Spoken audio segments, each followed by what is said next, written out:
E a gente confere agora a segunda parte da conversa que a repórter Renata Fabrício teve com um especialista em relação aos ataques aí aos três poderes em Brasília no dia 8.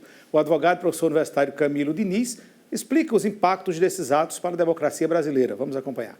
O que é que representa todo esse vandalismo, dá para falar em vandalismo, né? Esse quebra-quebra lá em Brasília, para o Estado Democrático de Direito? Nós temos na estrutura jurídica, política do Brasil, um princípio fundamental importantíssimo que é a nossa forma federativa de Estado. E aí nós somos compostos por União, Estado e municípios. Não existe uma hierarquia. Há uma primeira análise, até parece que a União manda nos estados, o Estado manda nos municípios, mas isso não é verdade.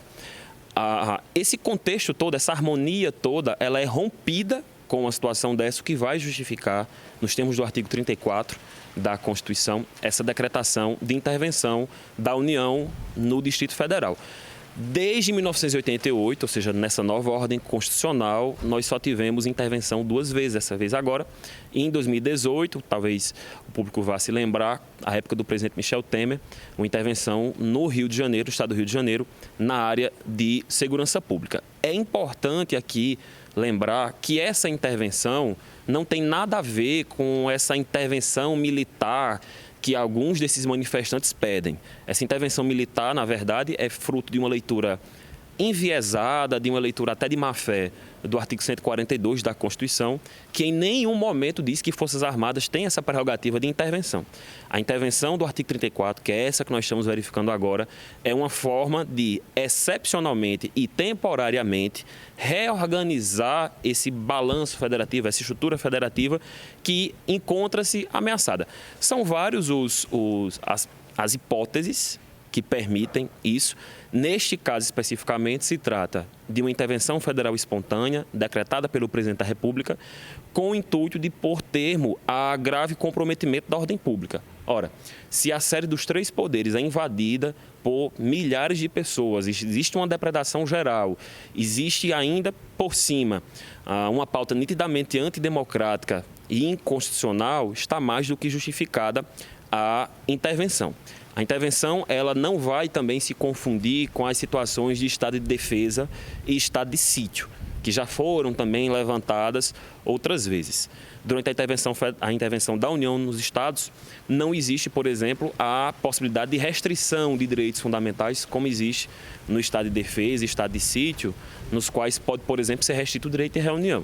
Então, é, na verdade, uma medida excepcional, uma medida um pouco drástica, pode parecer uma primeira leitura, a meu ver, neste caso, necessária para justamente pôr termo a essa calamidade social e política que se instalou em Brasília. E aqui ressaltar, inclusive, que o afastamento do governador Ibanez Rocha não tem relação direta com a intervenção. O afastamento dele se deu por decisão do ministro Alexandre de Moraes, mediante provocação da Advocacia Geral da União e do senador Randolfo Rodrigues. Não tem relação direta com a intervenção, tá certo? Na intervenção, caso fosse decretada no Distrito Federal como um todo, aí sim ele seria momentaneamente afastado, seria nomeado um interventor.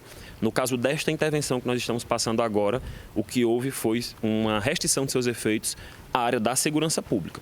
Então, se afasta o secretário de Segurança Pública e se nomeia um interventor, a priori o governador continuaria no cargo, mas foi afastado por outra situação, por outra decisão judicial. Partidos políticos podem sofrer alguma sanção, alguma penalidade? Eventualmente, sendo identificada uma participação institucional dos partidos, sim. Eu acredito que isso não seja tão fácil de se verificar, a não ser, por exemplo, que se utilize verba partidária para financiar atos deste tipo. Houve uma decisão do ministro Alexandre, ano passado, imputando uma multa de quase 23 milhões de reais ao Partido Liberal, ao PL, o partido do então presidente Bolsonaro, mas ali era uma outra situação. Até agora, do ponto de vista de articulação e financiamento dessas manifestações, nós não tivemos nenhum, pelo menos até agora, nenhum indício. Existe, claro, a participação, a suposta participação de alguns parlamentares que foram eleitos agora, até já existem pedidos também para que eles não sejam, já foram diplomados, mas para que seja suspensa a posse deles. Eventualmente, se identificando a participação institucional de partido, pode-se discutir até mesmo uma cassação de registro. Pois é, entrevista importante, esclarecedora, né, do especialista.